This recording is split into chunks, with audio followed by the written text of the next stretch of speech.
Break से पहले आतिफ आकिब आप बात कर रहे थे इंग्लैंड की टीम के हवाले से। मार्क वुड नहीं आ रहे और अगर हम बात करें इंग्लिश टीम की तो पिछली बार जब इंग्लिश टीम आई थी तो बैरिस्टो बटलर जैसे विकेट कीपर इनके पास थे, दोनों ही इस वक्त इंग्लिश टीम में मौजूद नहीं है। मैं जैसे पहले आपको कह रहा था कि इंग्लिश टीम को आप देख सकते हैं कि ये वो टीम नहीं है। जेम्स एंडरसन भी इस टीम में नहीं है। 6 फास्ट बॉलर लेकर आ रहे हैं, 3 स्पिनर लेकर आ रहे हैं।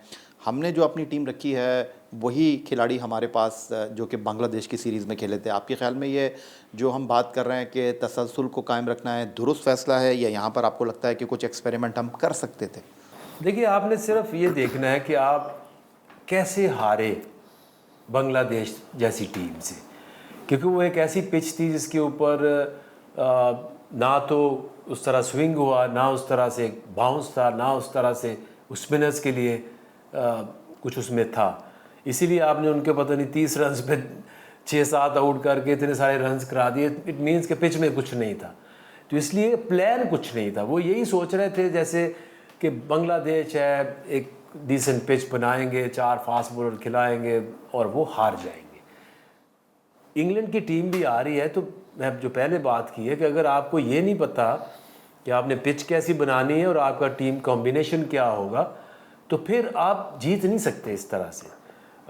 एक एक जो प्लेयर है उनका, अगर आप बेन डकेट है, वो ऐसा प्लेयर है कि अगर आपको एज बॉलर और एज कैप्टन आपको ये नहीं पता कि उसको किस एरिया में आपने बॉल करनी है, वो आपको डिस्ट्रॉय कर देगा 2-3 घंटे के अंदर। इसी तरह से जो रूट है वो है असल में उनकी बैकबोन, उनकी बैटिंग की। वो अगर उसको आउट करेंगे तो ही आप जीतेंगे, और वो जिस तरह से वो पिछले 2-3 साल से बैटिंग कर रहा है, उसको आउट करने के लिए आपको प्लान करना पड़ेगा। वो खुद ही आउट नहीं होने वाला। उसका इस तरह का टेम्परामेंट है कि वो आप जब तक प्लान नहीं कोई करेंगे, एक तरफ से वो खेलता जाता है, दूसरी तरफ से जिस तरह से उनके स्ट्राइक रेट हैं, ओली पॉप हैं, वो भी तेज़ खेलते हैं, हैरी ब्रूक हैं, तो इस तरह से वो उसके इर्द गिर्द, जो रूट के इर्द गिर्द वो सारे आते हैं, एग्रेसिव क्रिकेट खेलते हैं, 5 रन ओवर, 4.5 रन्स पर ओवर बनाते हैं, जिससे वो मैच को बड़ी जल्दी आपसे दूर ले जाते हैं। और आप अगर उनके ट्रैप में फंस गए, जिस तरह से मैं कभी ये सोचता हूँ कि हमारे यहाँ भी एक डिस्कशन शुरू हो जाती है कि लेट्स प्ले एग्रेसिव क्रिकेट। आपने अपनी अपनी पहचान और अपनी तरीके की गेम खेलनी, ना कि आप कभी ऑस्ट्रेलिया जैसी आपने क्रिकेट खेलनी शुरू कर देनी है या इंग्लैंड जैसी क्रिकेट खेलनी शुरू कर देनी। अपना एक मार्क बनाएं कि ये हमारी स्ट्रेंथ है और ये हमारा एक पैटर्न है जिससे हम टेस्ट सीरीज जीत सकते हैं। कलंदर दबाव में वैसे आतिफ अच्छा टाइम नहीं चल रहा। शाहीन अफरीदी का फिटनेस के उनके इशूज़ हैं, बाकी ऑफ द फील्ड भी बहुत सारे उनके मामला चल रहे हैं। कोई बात हुई आपकी शाहीन से? देखिए, Shaheen is a born leader और इस पर ये हमारा बिलीव है। और शाहीन जो है वो प्रोफेशन से ज़्यादा पैशनेट होकर खेलता है। और अगर मुझे याद है कि जब हमने सीज़न 7 में उनको कप्तान बनाने का फ़ैसला किया, तो उस वक्त पाकिस्तान के एक बहुत ग्रेट क्रिकेटर है, उन्होंने मुझे कहा कि यार आतिफ, बड़ा हौसला है तेरा, अभी तो 2 साल और हारना चाहता है। और फिर देखें, शाहीन ने वो कर दिखाया जो PSL की हिस्ट्री में कोई कैप्टन नहीं कर सका। सो आप वो कहते हैं ना कि form is temporary and class is permanent. तो शाहीन, मैं समझता हूँ कि बहुत ज़बरदस्त क्रिकेटर है और इंशाल्लाह आप देखेंगे वो बहुत जल्द आपको उसी तरह जो है वो ग्राउंड में छाते हुए नज़र आएंगे, जिस तरह वो आप जिस बारे में आप सवाल कर रहे हैं। आखिर आप क्या कहेंगे, क्योंकि आपके अंडर में शाहीन खेले हैं, आपके कप्तान रहे हैं, आपके साथ ड्रेसिंग रूम शेयर किया उन्होंने, प्लानिंग में आप उनके साथ रहे हैं, सेकंड टेस्ट मैच में आए, खिलाया नहीं उनको, अभी चैम्पियंस कप में जो है वो इंजर्ड हो गए, लेकिन उनको इस टेस्ट स्क्वाड के साथ रखना, उस पर बड़े सवालात उठ रहे हैं। आपके ख्याल में शाहीन को आराम कराना चाहिए था या खिलाना मुनासिब रहता? अभी की बात कर रहे हैं जो टेस्ट मैचेस आ रहे हैं। देखिए, टेस्ट मैच तो आप जब तक 100% फिट ना हो, मुश्किल हो जाता है फास्ट बॉलर के लिए टेस्ट मैच खेलना। आई डोंट नो कि क्या इंजरी की सूरत हाल है। अगर फिट है तभी खेलना चाहिए, बट आप कदर नहीं करते हम जितने हमारे पास टैलेंट है, जिस तरह के बॉलर्स हैं। तो अभी भी मैं यही समझता हूँ कि पिछले जो रोलर कोस्टर चला है हमारे मुल्क के अंदर 2-2.5 साल के अंदर, उससे हम सारे परेशान हैं कि कभी किसी को कप्तान बनाना, कभी किसी को हटाना, कभी किसी को बना देना। मेरा ख्याल है कि सिलसिले को रोकना चाहिए। अगर ये जो चेयरमैन आए हैं, अब हर वक्त हम ये ख्वाहिश करते रहते हैं कि जी ये चला जाए, दूसरा आ जाए, इससे कुछ नहीं होगा। चाहे क्रिकेटर आए ना नॉन क्रिकेटर हो, इस बंदे को अब रहना चाहिए, क्योंकि ये कंटिन्यूटी मांगती है गेम।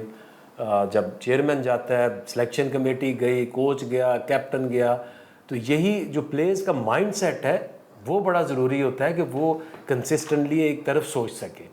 अब यही आपकी टीम होनी चाहिए। जो भी आपने फैसले किए हैं इनको लेके चलें। प्लेयर्स को पता हो कि ये मेरा कोच है, ये मेरा मैनेजर है, ये मेरा कैप्टन है, और मैंने आगे 3 साल इस तरह से क्रिकेट खेलनी है। इस तरह से जैसे अब बार बार हम चेंज करते जाते हैं, कोई दुनिया की टीम जो है वो बेहतर तरीके से परफॉर्म नहीं कर सकती। आतिफ, जिस तरह उन्होंने कहा कि अब सदारत के हवाले से जो है थोड़ा सा वक्त थम जाना चाहिए, रुक जाना चाहिए। Being a franchise owner Lahore Qalandar, और जो फ्रेंचाइज ओनर्स के साथ आपकी मुलाकात होती है, मानी साहब गए तो जो है रमीज़ राजा आए, रमीज़ राजा गए तो नजम सेठी आए, नजम सेठी गए तो उसके बाद चौधरी ज़काशफ आए, चौधरी ज़काशफ गए तो अब मोहसिन नकवी आए। अब दुनिया मजाक उड़ा रही है पाकिस्तान क्रिकेट का कि जी यहाँ पर टीमें इतनी जल्दी तब्दील नहीं होती जिस तरह क्रिकेट बोर्ड के सरबरा तब्दील हो जाते हैं। उन्होंने तो खिलाड़ी की हैसियत से क्या इसके असरात टीम पर पड़ते हैं। आप लोगों को कितना सफ़र करना पड़ा है फ्रेंचाइज ओनर की हैसियत से ये जो क्रिकेट बोर्ड की सदारत में तब्दीली आती है? और यही जो बात आकिब भाई ने की है कि जो भी पाकिस्तान क्रिकेट बोर्ड का सरबराह है उसको एटलीस्ट एक रन तो मिलना चाहिए ना। और जब आप वो ओवरनाइट चेंज कर देते हैं तो फिर नया आने वाला सरबराह अपनी तरीके से वो अपना इम्प्लीमेंट करता है। जो हमारी एक मेरी वाहिद मुलाकात जो जीसी मीटिंग में मोहसिन नकवी साहब से हुई थी, उनके जो अज़ाइम थे वो बहुत ज़बरदस्त थे। उन्होंने कहा जी उन्होंने पाकिस्तान क्रिकेट को ठीक करना है, डोमेस्टिक को इंफ्रास्ट्रक्चर को बेहतर करना है और PSL को सेपरेट एंटिटी बनानी है। तो आपको उम्मीद है कि नकवी साहब, उनके पास वक्त की थोड़ी सी कमी है, लेकिन ये जो आपका इशू है जिसको कोई भी चेयरमैन समझ नहीं पाया है कि पाकिस्तान सुपर लीग का सेक्रेटेरिएट डिफरेंट होना चाहिए, पाकिस्तान क्रिकेट बोर्ड का डिफरेंट होना चाहिए, आपकी बात से इत्तेफाक कर रहे हैं नकवी साहब? कोई उन्होंने रोशनी की, आपको किरण दिखाई है? जी पहली मीटिंग में तो बिल्कुल उन्होंने कहा था, और ये समझते सारे हैं लेकिन इम्प्लीमेंट करना मुश्किल हो जाता है। और मैं समझता हूँ कि ये इस किस्म के इंसान हैं और चेयरमैन हैं। मैं इनको पुराना मेरी इनके साथ है दोस्ती। सो ये इनके अंदर वो कैपेसिटी है कि ये उसको इम्प्लीमेंट कर दें। और ये फ्रेंचाइज ओनर्स की बात नहीं है यार भाई, ये बेसिकली आपके प्रोडक्ट की बात है। PSL एक खूबसूरत प्रोडक्ट आपने क्रिएट किया। अगर PSL ना होती तो पाकिस्तान में क्रिकेट भी रिवाइव ना होती। अगर PSL ना होती तो ना बाबर होते, ना शादाब होते, ना शाहीन होते, ना हारिस होते, ना फ़कर, लंबी लिस्ट है। सो मैं समझता हूँ कि अगर हम इसके ऊपर थोड़ी सी तवज्जो दें तो यही जो पाकिस्तान का प्रोडक्ट है, ये पूरी दुनिया में आपका जो है वो एक क्या कहते हैं उसको, रोशन चेहरा है। आकिब जावेद साहब, जितनी तारीफ़ें आपने कर दी हैं मोहसिन रज़ा नकवी साहब की या आतिफ राना साहब ने, मेरा ख्याल है कि अगर हम हालिया अरसे में देखें तो हर कोई क्रिकेट बोर्ड को बड़ा तनकीद का निशाना बना रहा है। बट अगर मैं आपसे ये जानना चाहूँ, ये जो 5 मेंटोर आए हैं, ठीक है, बिल्कुल आपको मुआवजा मिलना चाहिए, प्रोफेशनलिज्म का दौर है। अगर हम बाहर के लोगों को जो है अच्छा मुआवजा देते हैं तो अपने खिलाड़ियों को क्यों नहीं देते? लेकिन जो एक मसला दिखाई दे रहा है वो ये है कि जो मेंटोर हैं उनका ना सिलेक्शन में रोल है। मेंटोर जिन खिलाड़ियों को आगे लेकर आएंगे ना जो है वो इस हवाले से मज़ीद काम करते हुए आपको दिखाई दे रहे हैं। दूसरा जो सबसे बड़ा जो इस वक्त तनकीद हो रही है वो ये है कि कहा गया कि जी चैम्पियंस कप जो है बड़ा इंपॉर्टेंट टूर्नामेंट है। जैसे आपने टेस्ट टीम के लिए ऐलान किया, आपने खिलाड़ियों को पुल आउट कर लिया कि जी खिलाड़ी जो है वो आराम करेंगे। कुछ ऐसी चीज़ें हैं, जिस तरह मोहसिन नकवी साहब ने सर्जरी की बात की, फिर उन्होंने कहा कि हमारे पास डाटा नहीं है। ये वो चीज़ें हैं जिसकी वजह से क्रिकेट बोर्ड हदफ तनकीद बना हुआ है। इसकी ज़िम्मेदारी आप चेयरमैन पर डालते हैं या आप समझते हैं कि लोग बात कर रहे हैं कि उनके मुशीर ठीक नहीं है? देखिए, कोई भी चेयरमैन आए, मैं तो हमेशा इस चीज़ पे बिलीव करता हूँ कि जब तक किसी को 2-3 साल काम नहीं आप करने देंगे, आप किसी को अकाउंटेबल भी नहीं कर सकते। अकाउंटेबिलिटी आती है जब आप उसको पूरा एक रन देते हैं। कोई काम करेंगे तो अकाउंटेबल करेंगे ना। तो पिछले तो 2-2.5 साल से यही हो रहा है। अब वो जो PSL की आते बात कर रहे हैं तो यकीन करें कि ये लोग भी समझा थक चुके हैं। एक चेयरमैन आता है, उसको समझाते हैं कि ये शुरू कैसे हुआ था, इसका मॉडल अलहदा से कंपनी बननी चाहिए। जब उसको समझ आने लगती है उनकी बात समझता है तो चेंज हो जाता है, दूसरा आ जाता है। और ये मजाक फ्रेंचाइज के सामने नहीं बने हुए, ये आईसीसी में भी बने हुए हैं। और इसी बात पे अब इन्होंने कह दिया मैंने सर्जरी करनी है, तो आप आए हुए तो 1 महीना ही हुआ था, 2 महीने जब ये वर्ल्ड कप के ऊपर चले गए, वापस आ गए, तो आपको पता ही नहीं है सिस्टम का। जब तक आपको एक चीज़ को समझने के लिए टाइम लगता है। अगर मुझे को कहे कि आप जाके जियो में काम करें और जाते मैं 2 महीने में कहूँ मैं सर्जरी करूँगा, तो मुझे पहले तो दी ना कि भाई कदाफी स्टेडियम की सर्जरी नहीं हो रही है। देखिए ये इंफ्रास्ट्रक्चर बनाना अच्छी चीज़ है, लेकिन ये सर्जरी क्या करनी है? अब जो लोग तनकीद करते हैं वो अब तनकीद पर तनकीद ये 2-3 साल से ये होते जा रहा है।